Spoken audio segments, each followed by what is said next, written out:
bibazo tugenda turibaza kenshi ganya ko wapatiri ndi ngaha jewe kandi n'abandi bakristo benshi umuntu agenda aribaza ati mbega isamwa tagicumuro rya Bikira Maria ariryo tuvuga Immaculée Conception mu kinofunofu ryo bari iki mwe dusigurira kwiki?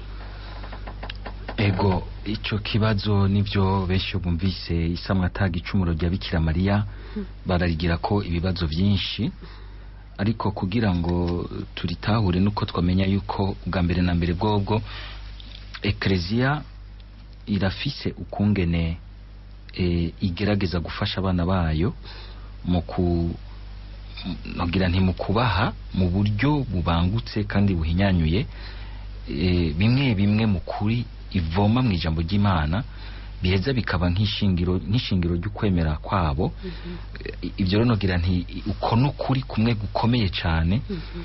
Mbere Papa Pio w'icenda akikumenyesha kigutangaza akamenyesha ko ari ukuri guhishuwe mu Mana.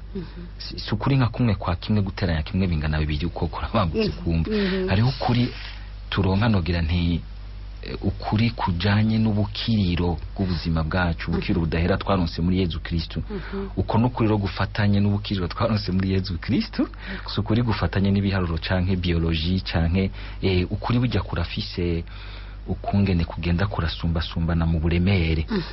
Ecclesia yarafise rero ukungene iheza igasigura bimwe bimwe ingingo zimwe zimwe z'ukuri igaheza ikazikonganiriza nogira nti mu siguro nziza iha abakristo kugira ngo banonokegwe no gushobora kumenya ingene nk'ubu kuri uko kuri gufatiye kuri Bikira Mariya ingene butahura uwo muvyeyi ubucuti bwiwe yasangiye n'Imana aho bufatiye aho bushika ingene bukomeye kandi bufite icyo buvuga ku buzima bwabo bufite icyo bugungura ku bukiriro bwabo uko kuri reka yarakwegeranije mu byo twita mu gifaransa dogme dogme no kuvuga rero nuko kuri nyene nogira niko ku rugero nogira ntigwisobanuye urugero ruremereye rwose ruvuga ku kuri nyene gusohotse nogira ni mundibaza umutima w'Imana ukuri kandi kwintashinguka no kuvuga yuko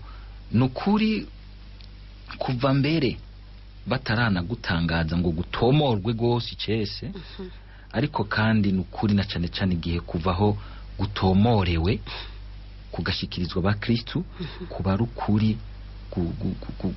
gukomeza ukwemera kwabo ku buryo bw'uko mbere iyo ari nk'uko kuri urwo rugero rwa dogme kuguhakana ari ahantu ubucumuye ku Mana kuguhakana nkana ukanka kukwakira nkana uri umukristo w'umukatolika hari ahantu ubucumuye kukuri kw'Imana hari ahantu buri kurababaza mutima mweranda kuko burya Ecclesia ugiye gusoma mwibaruwa Paulo yandikiye Timote niyo yagabanye ingabirano yo kuba ishingiro no ishingiro benogira nti n'inkingi y'ukwemera hano parabibwira Timote ko Ecclesia ariyo shingiro n'inkingi y'ukwemera mu Mana ukwemera rero si ikintu umuntu yisobasobaniriza wenyine ukwiwe n'ukwemera Kristo yasigaranye umuryango wose turaza kwibona yuko nka papa nawe nyene kugira ngo ashikirize uko kwemera kuri urwo rugero ntavyuka nk'umunsi uri izina ati jewe ko ndi papa rero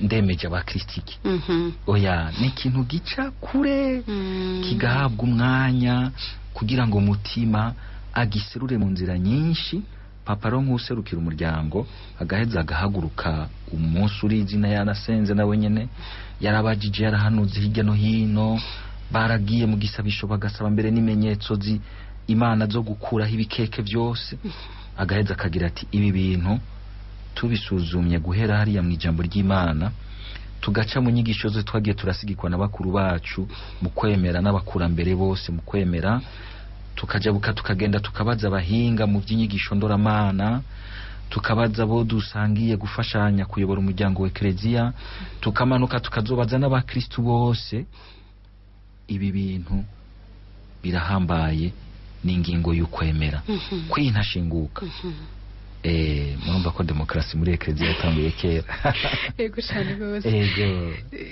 umuntu acabandanya kibaza tufatiye kuri iryo samwa nyene mbega ni Bikira Mariya we Musa yasamwa atagicumuro reka tubyinjiremo gatoya ego tubyinjiremo gatoya naho bitoroshe kubisigura rwose mu mwanya mutonya w'ikiganiro nk'iki kuko ari aho usanga mbere ari nk'icigwa c'amasangahe mu mashuri mugabo turagerageza dufate ibyo dufasha muri uyu mwanya reka kumbure kugira ngo duhave dutahura neza mbanze se nubashikiriza iyo ngingo ukungene papa Pio w'icenda yayishikirije mu majambo yayo ndaza kugerageza ngo mbanze mvuge mu gifaransa hanyuma ndagerageza nshire mu kirundi canje nyene kimwe nyene c'abantu bo ngaha mu gisagara barambabarira kumbura bazi kirundi cyane mugabo ndagerageza ntanga amajambo agerageza kuba hafi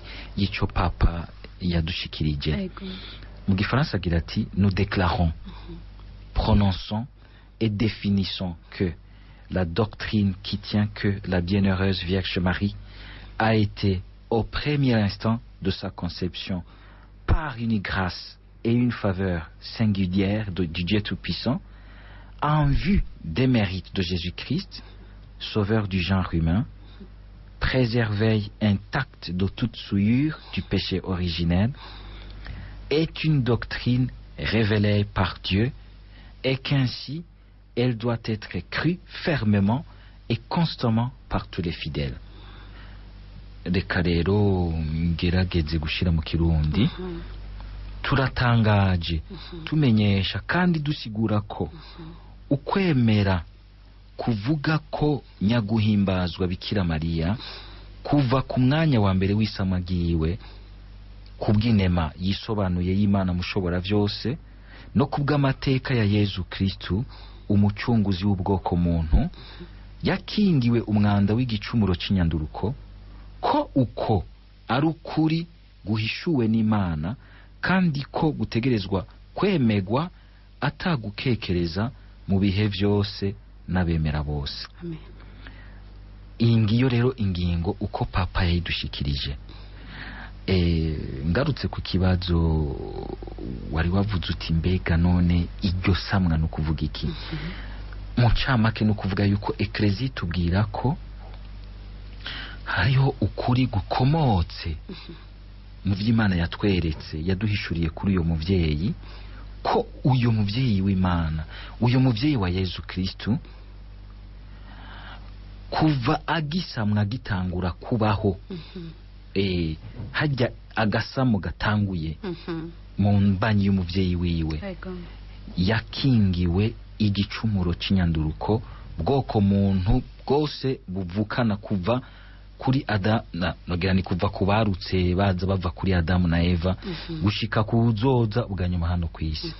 No kuvuga yuko rero ugusamwa atagicumuro ko Bikira Mariya yakingiwe kijya gicumuro twita cyo mu mamuko, igicumuro c'inyanduruko. Nico eklezia bigomba kuvuga. Ego mwaba mumbwira muti none ivyo bifatiye he?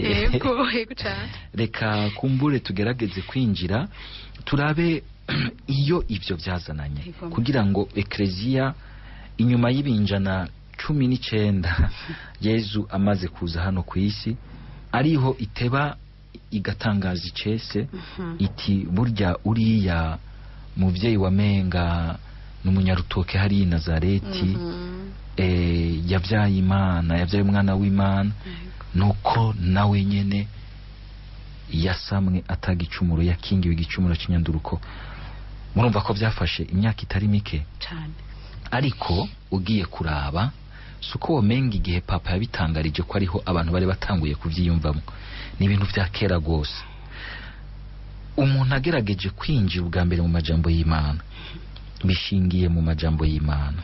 Sinzi ko mwibuka kubasoma kenshi Bibiliya mu gitabo c'amamuko, igihe shetani ihendeye Eva, nagira nti Eva umwe wa mbere, ko tubisoma mu gitabo c'amamuko igabane ca 3 kuva ku murongo wa 14 kuja ku murongo wa 15. Imana ikahezika ikamenyesha inzoka yuko uyo naho imuhenze hari undi mugore, ngo uruvyaro rwiwe rutazocana uwaka n'uruvyaro rwa shetani, mbere ngo kwa abana b'uyo mugore ngo bazohonyanga shetani ku mutwe, ngo naye ikamukomora ku gitsintsiri. Imana ikabura uyo mukenyezi azoza afise uruvyaro special rutsinda shetani. Uyo mukenyezi abasigura amajambo y'Imana arimwo inshushanyo zibiri. Burya ico kintu twame tukijanisha. Iyo tubonye Bikira Mariya canke amajambo yose avuga umukenyezi, ku ruhande rumwe arabura Bikira Mariya, ku rundi ruhande abavuga eklezia. Kujya ko tubona yuko Bikira Mariya ko ari inshushanyo nziza yica Imana ishaka kugira eklezia yose. Bikira Mariya amateka yahawe sayo kwigungana hajya ati ujyawe Imana yaragupendereye, yaragutoye mu bandi, yaragaciye musco kimwe na twebwe. Oya, ivy'Imana yagiriye Bikira Mariya ugiye kubiraba, yabigize atari kubwa Bikira Mariya wenyene gusa, yarabigiriye wewe, yarabigiriye jewe, yabigiriye icungurwa ry'abantu bose. Iyo bikaza kuba ivya Bikira Mariya wenyene, ntitwari kumumenya mu ijambo ry'Imana, mu mugambi wo gucungura abantu bose, umugambi w'Imana. Ubwa mbere ibyo Bikira Mariya bimugiriye koko kubwiwe, kuko nawe nyene Imana yaramukunze, ariko byinshi nkuko tubibona yabigiriye Bikira Mariya iriko Imana iri kwiyumvira Yezu Kristu, ifatiye ubwa mbere kuri Yezu Kristu, hamwe ikiyumvira ubwoko bw'abantu yagombye gusubira kurema gushasha, ibanje guca kuri uyo muvyeyi. Aho nariko mfatira ku mamuko ngira nti iyo mubonye bavuga umukenyezi cyane cyane bavuga muri rusange turabonamwo ishushanyo ya Bikira Mariya, imburi kuri Bikira Mariya, tukabonamwo kare n'imburi y'umuryango w'abana b'Imana. Kujya ubona Yezu mu kutwibaruka ku musaraba aturemera ubuzima bushasha imbere y'Imana, yaciye adusigiranye na wiwe nk'ikimenyetso cy'uko kumwe nawe bariko baribarukira isi ubuzima bushasha.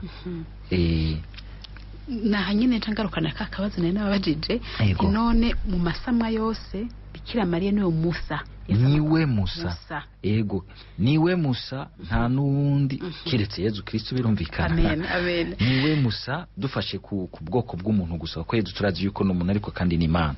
Mugabo dufatiye ku bwoko muntu gusa, niwe Musa. Amen. Yasamwe atagicumuro, nta wundi yigeze asamwe atagicumuro imbere yiwe, nta nundi azoza mu nyuma ziwe, kuko birafise insiguro yaje turaza kwishika ko. Ego umuntu acagenda asura kibaza ati none ayandi masamwa asigaye ni kuvuga ko abasigaye bose n'abanyabyaha canke amasamwa yose ni ari mu bicumuro? Ico kibazo ndacishure gutya. Mu bisanzwe Paulo arabitubwira mu ibaro yandikiye abaromani, ngo bose baracumuye kandi bose bari bakwiye igihano c'Imana. Twese twaracumuye. Wavugira uti niwe Bikira Mariya ntiyacumuye ko yasamwe atagicuma, kandi Bikira Mariya koko ntiyacumuye, ariko twese twaracunguwe. Naho twese tutacumuye, twese twaracunguwe.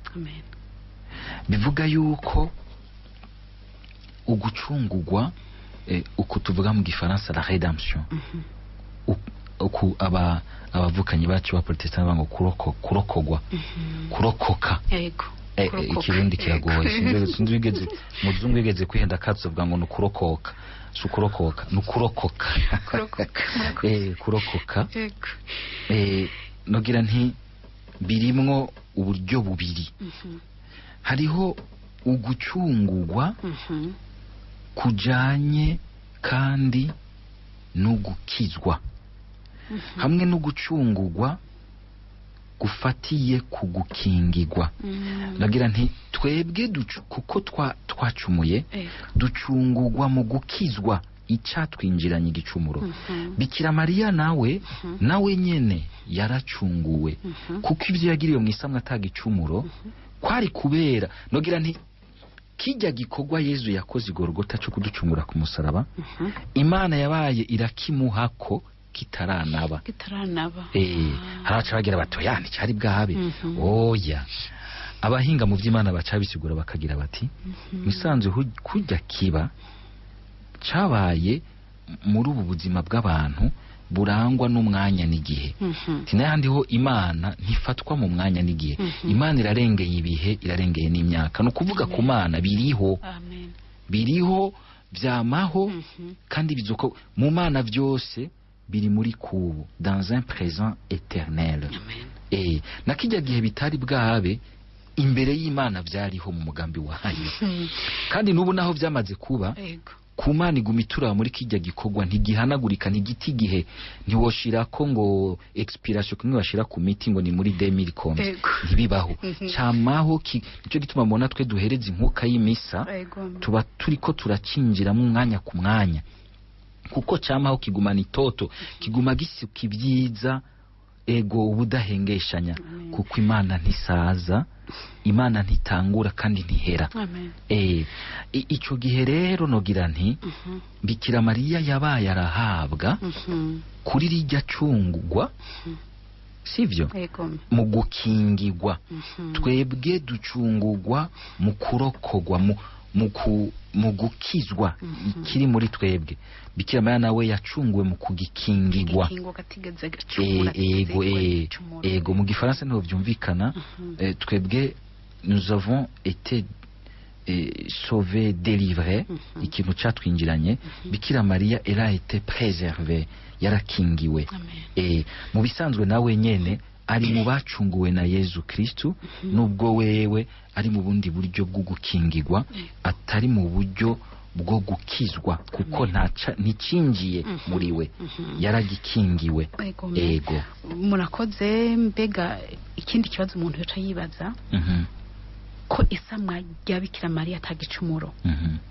umuntu agenda aribaza ngo ryagenze rite, arashobora no kwibaza kandi ati mbega ababyeyi ba Bikira Mariya ko atananga bavuga ko hari ubugeni, ni ukuvuga bw'akatabonetse bw'agatangaza n'ubwa special bwabaye, bigenda bite ngo basame iyo mbanyi y'umwana atagira igicumuro? Mu by'ukuri ubugeni bwabo bwari busaze nk'ubw'abandi. niko umuntu atayibaza. Tugenda turondera umuco kugira tumenye ukuri. Yego, murakoze. kurya udashobora kubona Yego. ko twemera ko umuntu wese avukana igicumuro cy'inyanduruko, Yego. mugabo nta wogenda kuraba ngo abitore ngo bijane muri laboratoire abona ati igicumuro cy'inyanduruko kirinjiye mu muntu. Niko atawoshobora kubona ingene vyagenze ngo ngo ubone uti Imana irakimukingiye. Ntabyo ubona n'amaso yawe. Mu by'ukuri. Nibyo duhishukwa nogira nti n'ukuri kw'Imana. Kujya kandi hariho ibintu by'ibikorwa by'Imana ndashobora kubona Imana umenga iri kwiropera iri kwirakora n'amaso y'umuntu, uwe ukashikirizwa ukabona ikintu cabaye mugabo utabona ingene cabaye. Kandi mu bintu byose by'ukurema kuzana ibintu bishasha, kubikuza kubishikana mu bigero, wamusanga umenga ntitubibona n'amaso yacu. Bibiliya bifise ingene bivuga, muramwumva ngo kugira ngo nka Eva aze mu buzima byasabwe yuko ngo Adamu asinzirizwa. Ntiyigeze abona ingene Eva aremwa. N'umuvyeyi ntamenya ati umwana ndamubonye araremwe nguye ariko ndamubona mu nkuko umenga ariko abiraba muri ecran. Ntibikunda. Ni kujya kandi biri no mu buzima bwacu.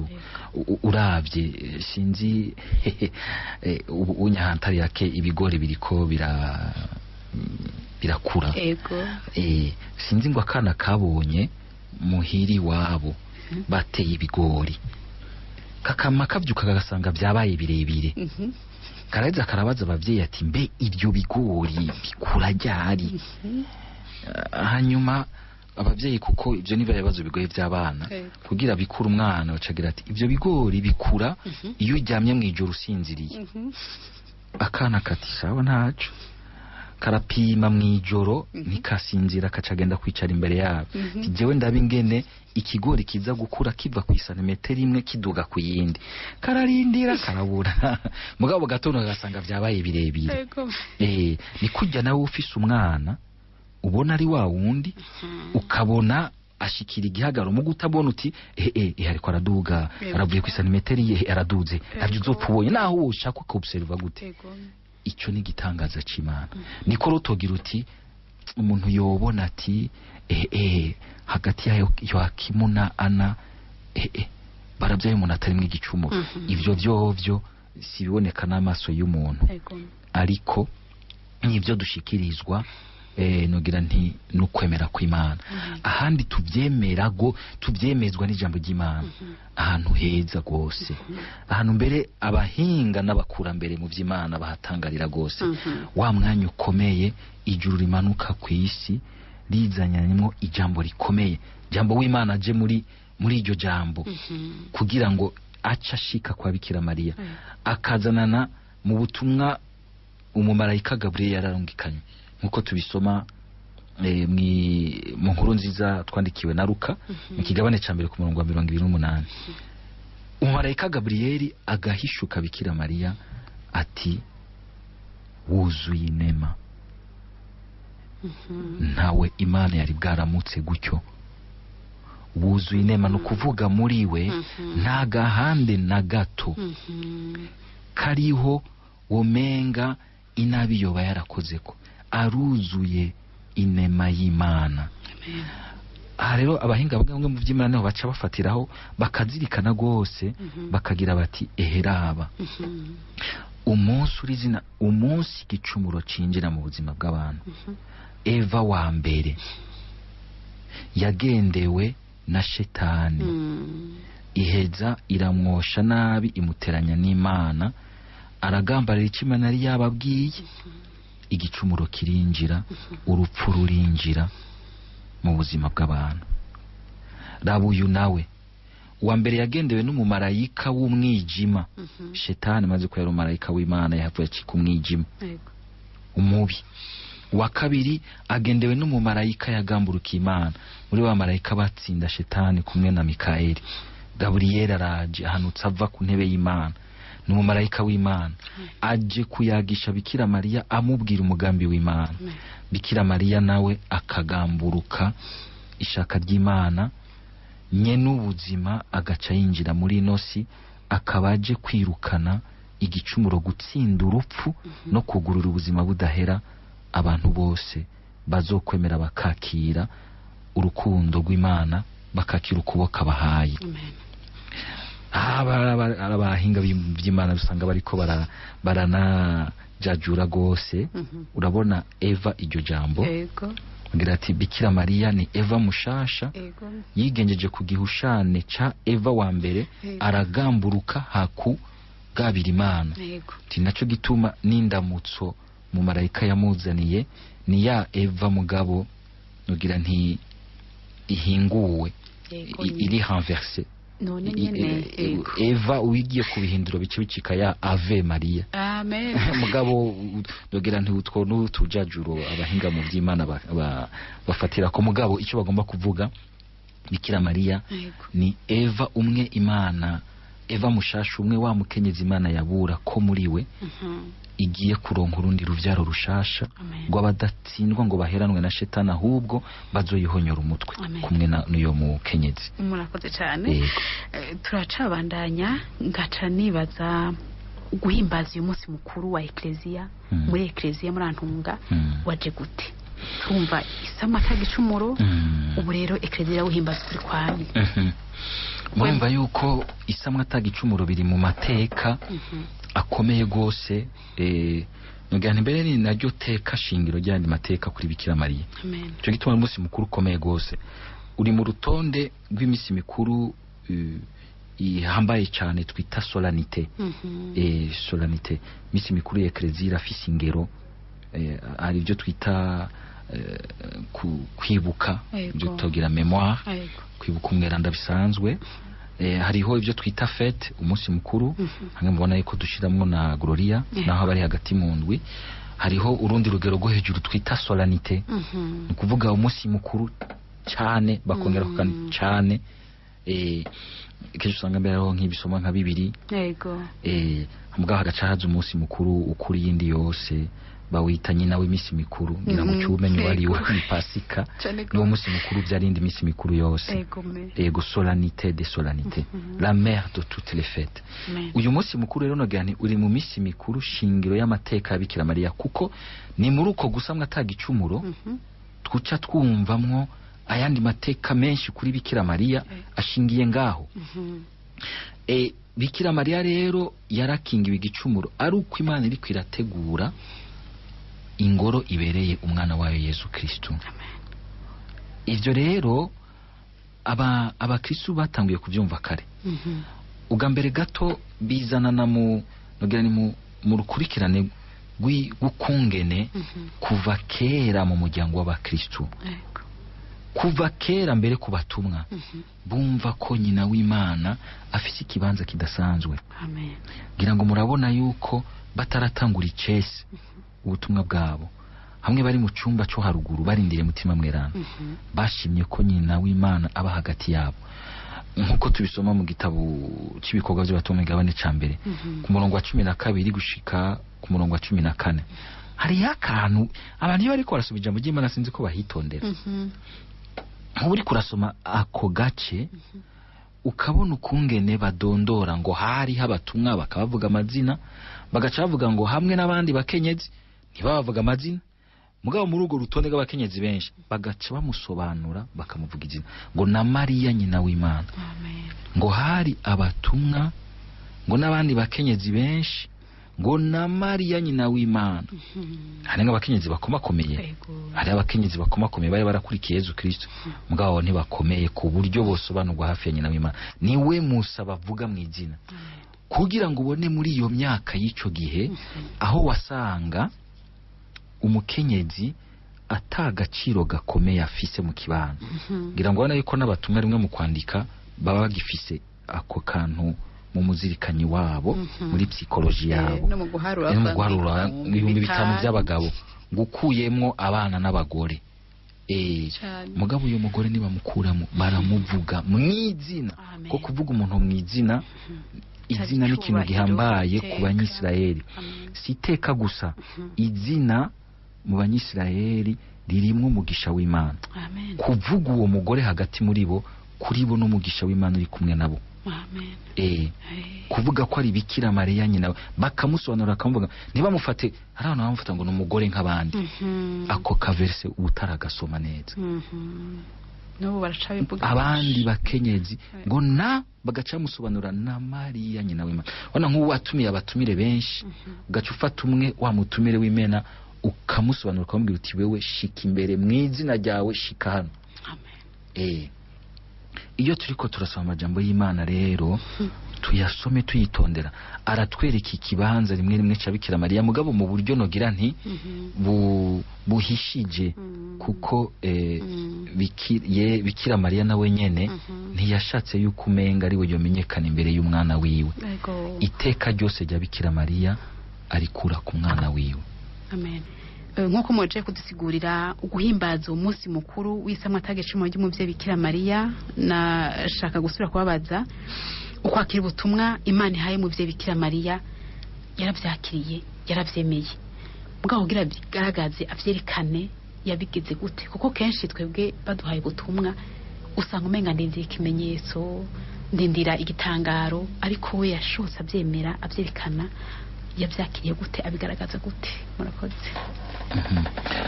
Ngira ngo untunge kumbure hariho ibintu byiza byinshi ntababwiye kukungene uko kuri kwaje nari natangiye kubereka yuko kuzanana mu cubahiro kuva mu ntango z'Eklezia bumva muri uyo muvyeyi w'Imana ku buryo n'igihe bariko baratwereka abari barindiriye mutima mweranda bamusobanura bakamwerekana mu izina ryiwe mu rundi rutonde mu rundi rwinshi rw'abandi bakenyezi bari bahari ntibyagarukiye ngaho gusa ngerageje kubicagagura tuca tubona yuko uko abakristu bagiye baramenya gose Yezu Kristu niko baca bumva kandi amateka y'umuvyeyi wacu Bikira Mariya kana bati urya muvyeyi yamuvyaye si umuntu asanzwe kuko yarabaye nogira nti yarabaye hafi na hafi gose n'umwana we cyo tuvuga mu gifaransa contact direct bivuga yuko aho Yezu aciye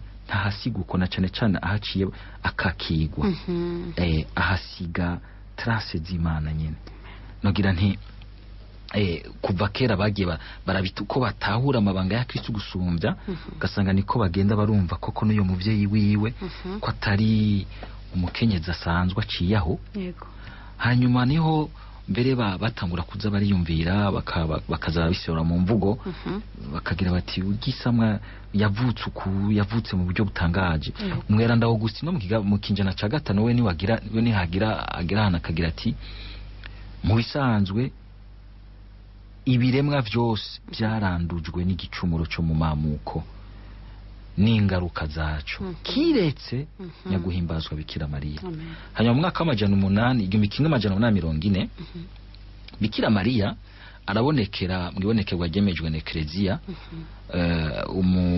uwitwa Catherine Labore hanyuma aramwemeza mushikiriza wa mudari w'igitangaro benshi bafise amusaba ko awushira kwiki gisabisho ewe Mariya wewe wasamwa atagicumuro dusabire twebwe tukuzamba nibari bwabivuge gose babidome ko nenzo bagire bati wewe wasamwa atagicumuro yavuze mu buryo bw'igisabisho icyo gihe nibari bwabyemeze Bikira Mariya bibwira uyo mwana uwo mu fasoni Catherine Labore hanyuma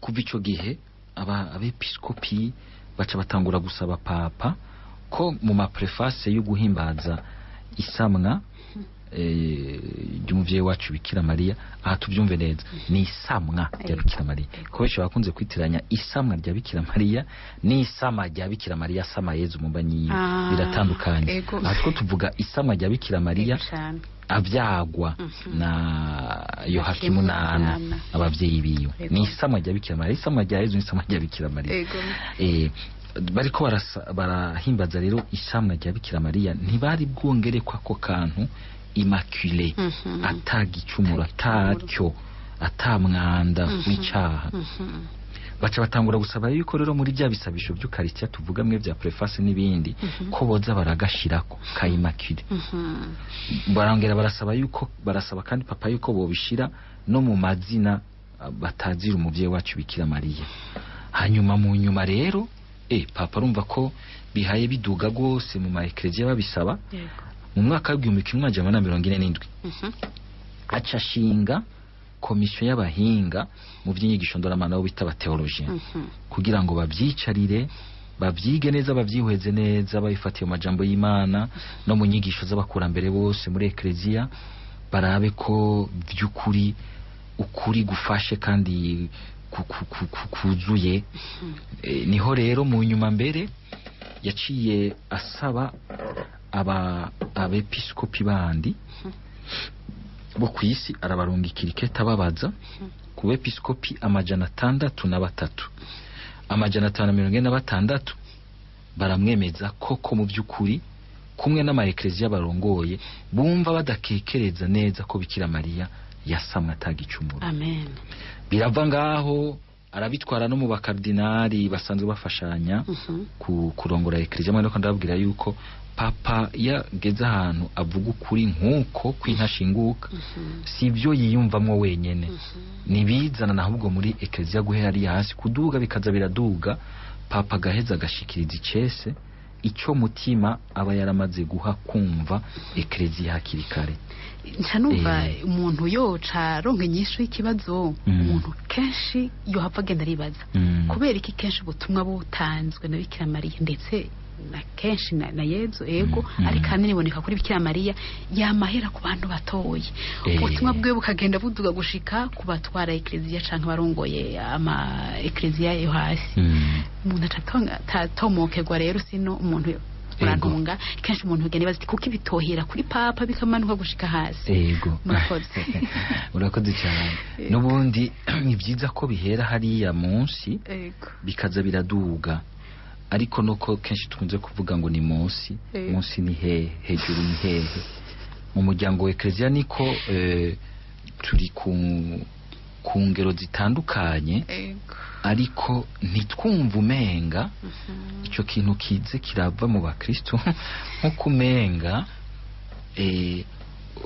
umenga no gutondeka nyene kujya kwingazi oya n'ubutumwa n'umuhamagaro ariko nibivuga yuko uriye umenga afise umuhamagaro usobanutse gose uboneka nk'uri hejuru yuko umenga niwe byose ibikorwa bya mutima bitegeza guherako kenshi imbere Imana irakunze kubihera hariya hasi bari ikababikira kuza kubisigura kubisobanura kubishira mu mvugo n'impinyanyo nziza ituma abantu badahuba ko kenshi iyo biduze bigahera hariya hasi hari igihe bihakwa kuzimirira hariya ugaca usanga ikizitegeza guca ibisama ikabishiramwo umuco ubitomora neza hanyuma igakura ibikeke kandi gahezi gakingira ukuri kugira ngo nikwinjigumwa n'agapfungu kuhita wese.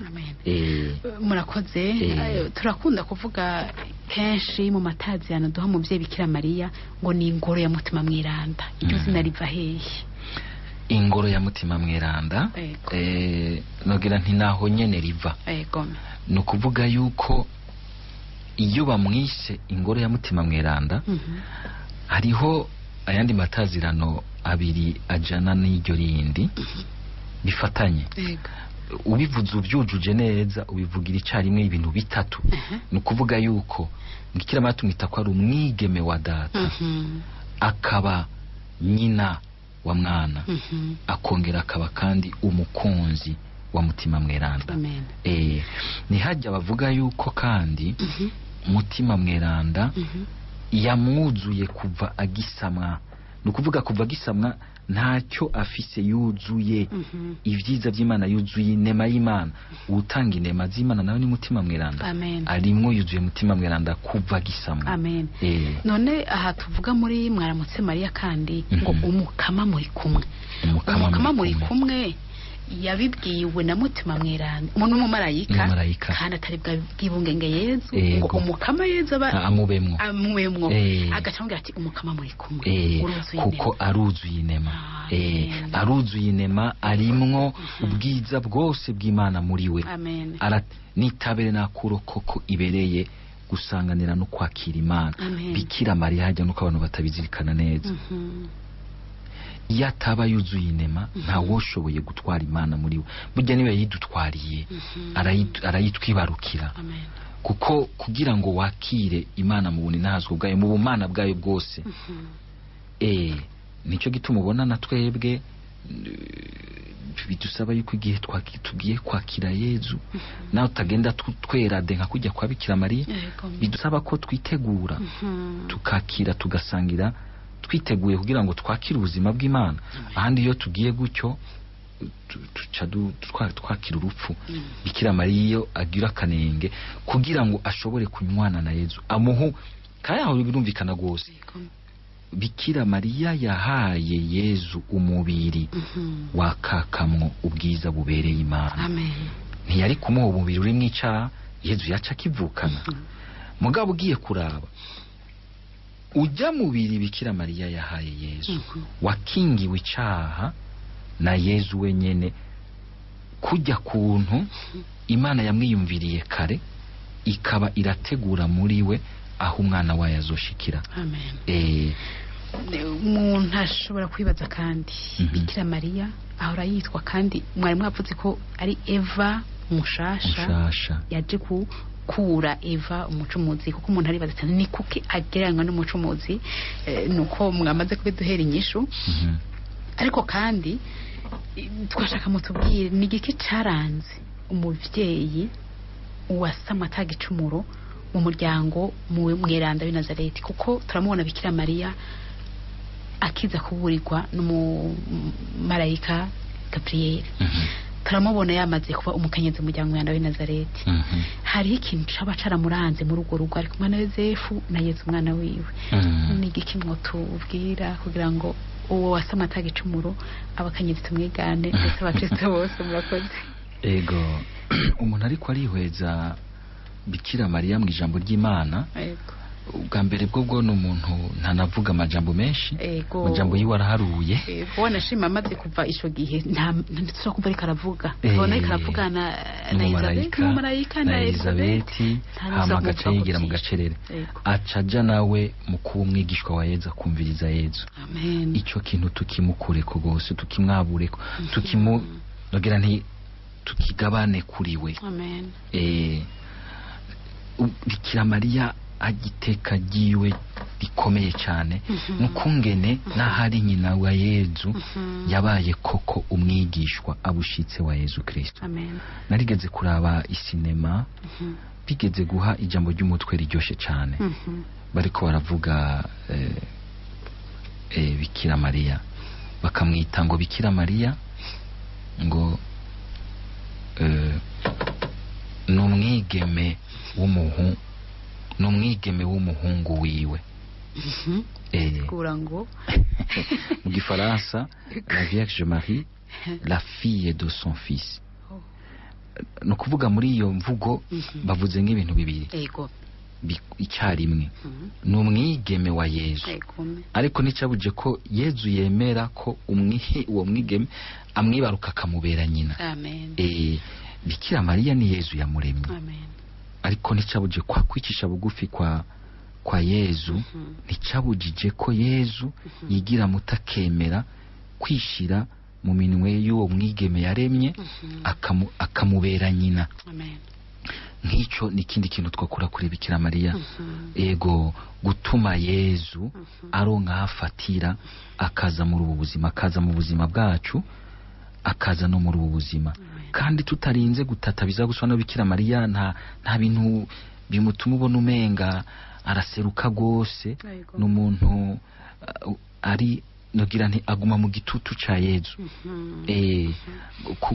kuba kirundi sinzigena nza kubivuga kuba discret kuba umuntu utagomba kwishira hejuru.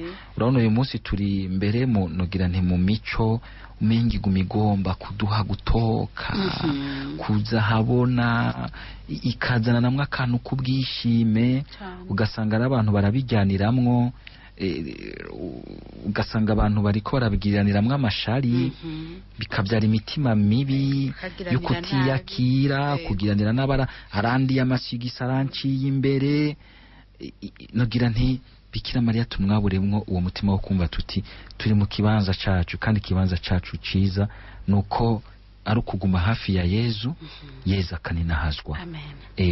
N'igihe noba nishize kuri Facebook numve ko kumbura inyuma yaho harimo ikininahaza Yezu mugabo nkishira kuri Facebook cyangwa nkishira kuri profile mugabo numva ni abantu baninahaze Yezu ndashaka ndabireke ni mu menga rije ngomba kuninahaza karagaciyemo. Yego kugira ngo dukure kuri Bikira Mariya uwo mutima wo kumva ko iteka ryacu ryose ni Yesu Kristo. Amen. Turiko turashika ku musozi w'ikiganiro ibibazo umenga nivyo bavyinshi kandi kuko ibiganiro byo kuri Bikira Mariya biraryoshe birigisha kandi bitanga ubuzima ariko nagira mbaze Bikira Mariya n'uwasamwa atagicumuro n'umwana wa Yohakimu na Ana mu buzima bwiwe mwotubwira ko inyuma ya Bikira Mariya hoba harabayeho abandi bana kuko we yasamwa atagicumuro mu byukuri hoba hari abandi bana ba Yohakimu na Ana kugira ngo twumve ko ugo ruvyaro rwabandanije rubagwiranda inyuma ya Bikira Mariya. Bikira Mariya ugambere arisa yego nubwo ari uwo mu bwoko bw'abantu mu bwoko bwacu bw'abantu arisa yarahinyanyuwe gose yarahinguwe hakiri kare ibyo twebwe duhingurirwa mu kurokogwa we yabihinguriwe mu gukingirwa. Amen. Ibyo tuzoshikira kuko twakiye icungurwa rya Yezu Kristo tukemera akadukiza wewe yabironse ko hakiri kare arakingirwa. Urumva si bose Yohakimu na Ana bashobora kuba baravyaye abandi bana mugabo bose ntibasa na Bikira Mariya canka bavutse imbere ya Bikira Mariya. Sinzi sinabirondeye gose ngo menye abo mu muryango wa Bikira Mariya kandi ijambo ry'Imana naho bitwereka byo bari byo kumenya kumbure kahise gasanzwe mugabo n'utobimenya ibyo ko bitaje mu ijambo ry'Imana sukuri ko dutuma tutakumenye tutazokwinjira mu ijuru.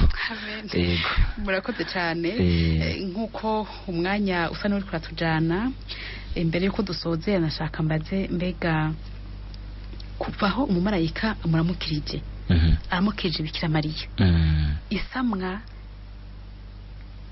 rya Yezu mumbabarire ubungiye ku isamwa rya Yezu aramuburiye kwazokwibaruka umwana w'Imana yamuburi mu kumuburisha gihe akanamubwira yuko ari kumwe n'umukama ko mwari mwabitubwiye ni ukuvuga ko yamuramukije umwana w'Imana yaramaze kubaho canke yoba yarabaye mu nyuma ni ukuvuga umuntu aribaza icyo kiringo aho umwana w'Imana ntiyari bwashike muri Bikira Mariya kuko kugira ngo ashike erega hariho ikintu umenga tugicako twiruka ico kiyago hagati ya Bikira Mariya n'umumarayika ni ca kiyago kiba hagati yacu n'Imana turiko turasenga kirahambaye cyane kugira ngo Imana yateguriye isi nico yaduteguriye gitahe kugira ngo la promesse Imana yirangure hama hakenegwa ego yawe cyo gituma Yezu agira ati ukwemera kurahambaye ntawe Yezu yahibintu ko atagaragaje ko